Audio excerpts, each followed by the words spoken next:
Hello everyone, আশা করি সবাই ভালো আছেন। আমিও ভালো আছি। তো আবার আসলাম আপনাদের মাঝে আরেকটি ভিডিও নিয়ে। তো এই ভিডিওতে আমি কথা বলবো হইলো কদম ফুল নিয়ে, বা কদম গাছ যেটা আছে, কদম গাছের কিছু বৈশিষ্ট্য নিয়ে কথা বলবো। এই কদম গাছগুলো দেখতে কেমন হয় বা এটা কী রকম হয়। তো এটা হয়তো এক ভিডিওতে হওয়া সম্ভব না, তো অর্ধেক অর্ধেক করে বলবো। তো যেটা বলবো আপনারা ভালো করে শুনবেন। তো প্রথম বলতেছি, তো কদম ফুলের কদম গাছ বিষয়ে। দীর্ঘাকৃতি, বহু শাখা বিশিষ্ট বিশাল বৃক্ষ, বিশেষ এর এবং এর ফুল। তো গাছটি হবে অনেক বড়, বলতে গেলে এটা একটু অনেক বড় একটা গাছ হবে এবং বিশাল গাছ হবে এবং এটাই অনেকভাবে মোটা হবে। তো এটা গাছ কিন্তু চিকন হবে না, এটা অন্যান্য আম গাছ, তারপরে কাঁঠাল গাছের মতো এগুলো মোটা হবে। তারপর হইল রূপসী তরুর মধ্যে অন্যতম হচ্ছে কদম।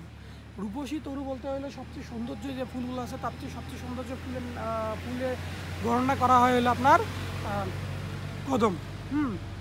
তো কদমের কাণ্ড সরল, উন্নত ধূসর থেকে প্রায় কালো এবং বহু ফাটলে রক্ষ কর্কশ। তো কাণ্ডগুলো যেটা বললাম ভালো করে শুনে নেন, আবার বলতেছি। কদমের কাণ্ড হইল সরল, উন্নত ধূসর থেকে প্রায় কালো এবং বহু ফাটলে রুক্ষ কর্কশ। এটা হলো কদমের কাণ্ডের বর্ণনা যেটা বলা হয় আর কি। তো ভালো করে শুনছেন। তো অনেকে যেটা জানেন না, তো এখনও জানলেন। তারপরে হইল শাখা অজস্র এবং ভূমির সমান্তরালে প্রসারিত।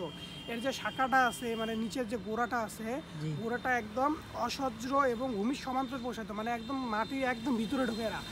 অন্যান্য যেমন সুপারি গাছের শাখা কিন্তু মাটির অপর ভিতরে ঢোকে না, কারণ সুপারি গাছ আমরা যখন তুলি কলপ করতে করি তখনই বোঝা যায় নাকি, তখনই বোঝা যায় না যে আমরা শাখা কোনো অত বড় তুলি না। সুপারি গাছের না উপরে থাকে, হ্যাঁ উপরে থাকে, সেই জন্য আমরা তুলতে পারি। তো কদম গাছ আমরা একবার বসার পরে, এটা একবার বড় হওয়ার পর এটা কিন্তু তোলা যাবে না, মানে যায় সম্ভব হয় না, কারণ এটা শাখা একদম মাটির সমান্তরালে পড়ে যায়, একদম মানে মাটির সমান্তরালের ভিতরে যায়। মানে একদম মাটির ভিতরে যায়, যেটা বলতে গেলে যেটা তোলা সম্ভব না। যদি গাছটি তুলতে হয় তাহলে গাছটি আর বাঁচবে না, সেটা বলে গাছটি মারা যাবে। তো পাতা হয় বড় বড়, ডিম্বাকৃতি, উজ্জ্বল সবুজ, তেল চকচকে এবং বিন্যাসে বিভ্রতীপ। তো পাতাগুলো অবশ্যই অন্যান্য গাছের পাতার চেয়ে কিন্তু এই পাতাগুলো অনেক বড় বড় হয়।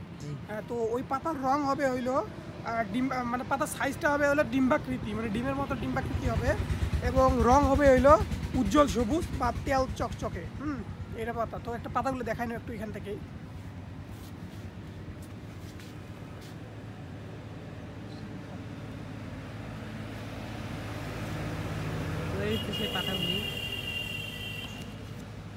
তো পাতাগুলো দেখলেন, তো অবশ্যই আরও সম্বন্ধে আরও জানাবো সব।